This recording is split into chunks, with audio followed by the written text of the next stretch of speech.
Bonjour à tous. Terminons aujourd'hui, si vous le voulez bien, le récit de cette rencontre entre cet aveugle qui se trouve à l'entrée de Jéricho et Jésus qui va bientôt traverser la ville pour monter à Jérusalem.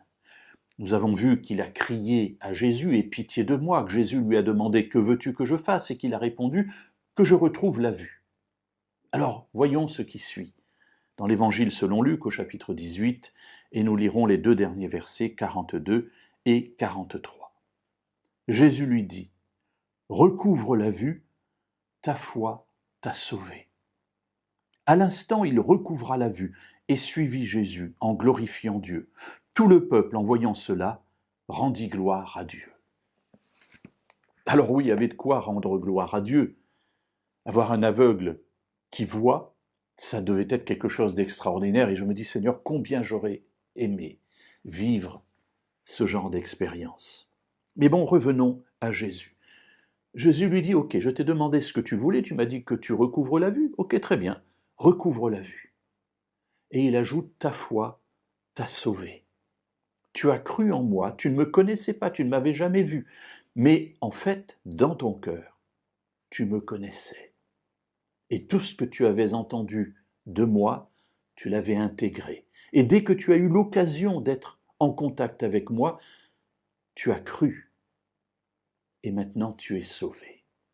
Alors l'aveugle recouvre la vue, nous dit le texte biblique, et il suivit Jésus en glorifiant Dieu. Pourquoi rester à Jéricho, assis au bord de la route et mendier? Pourquoi se dire, j'ai maintenant recouvré la vue, je vais me mettre à travailler pour subvenir à mes besoins?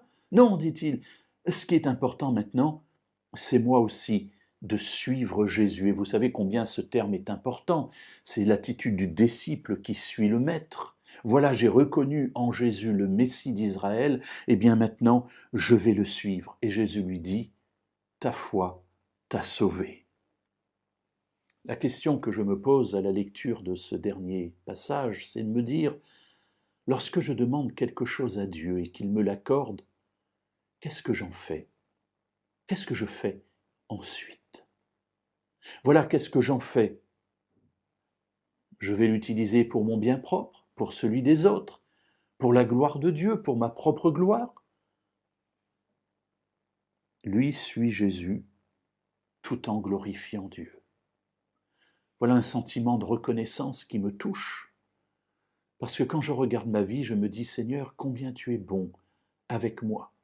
Et malgré les difficultés que nous devons tous traverser, je vois que tu es présent, que tu prends soin de moi pour me mener là où tu veux. Alors oui, je veux te rendre gloire de tout ce que tu fais pour moi.